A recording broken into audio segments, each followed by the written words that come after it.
So I was able to identify the problem with the limited number of views we were getting. And now I'm back up into the, it looks like about 250 views.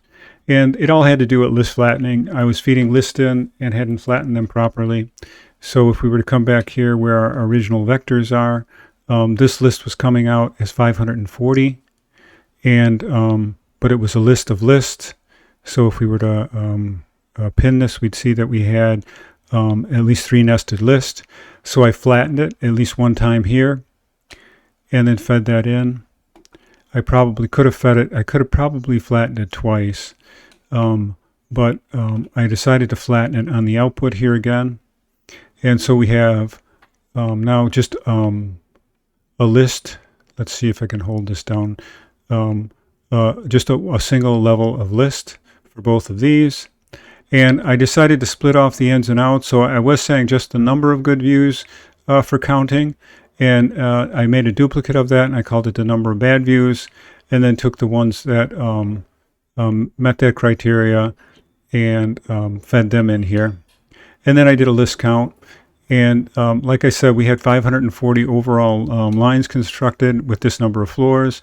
And our output in our watch boxes here for good views was 217. And the bad views was 323, and those two added together equal 540, so that's a good check on that. So now let's just go back and take a look at the, I ran a simulation. This is a generative study that I ran, and I'll go back and show you how I set it up exactly, but it was to run every expected outcome. So we ran 1,000 outcomes, and it took about my computer, it took about 3 minutes to do that, a little under 3 minutes. And we have a really rich amount of data here. We have actually just 1,000 variations of buildings here, of positions on the site, and through 40, 60, 80, and 100 feet. And so if I was to zip in here to the kind of like the area of just the really good views, you can kind of see, it's very obvious the more you have good views, the more good views you have, the less bad views you have. But what we see is that we have a lot of positions where we can put this building on the site and still maintain really good views, and in the U direction, and possibly, I guess you could say, a more limited amount of choices in the V direction. So here we can really kind of like craft on down to the kind of the optimum solutions here. And then with any one of those, we can zoom in and take a look at it.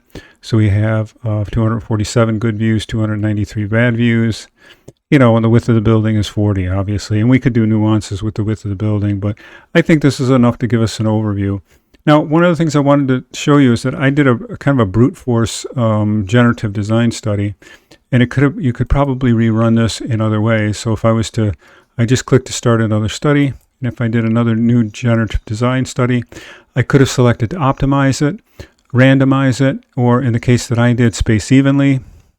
And then that allowed me to I put in 10, 10, and 10, and that gave us 1,000 different, the requirement for doing 1,000 different simulations. And obviously, if it only takes 3 minutes, that's not a bad amount of time to spend. Oops. I'm just showing you here as I input these values. You'll notice how the number of outcomes continues to go up.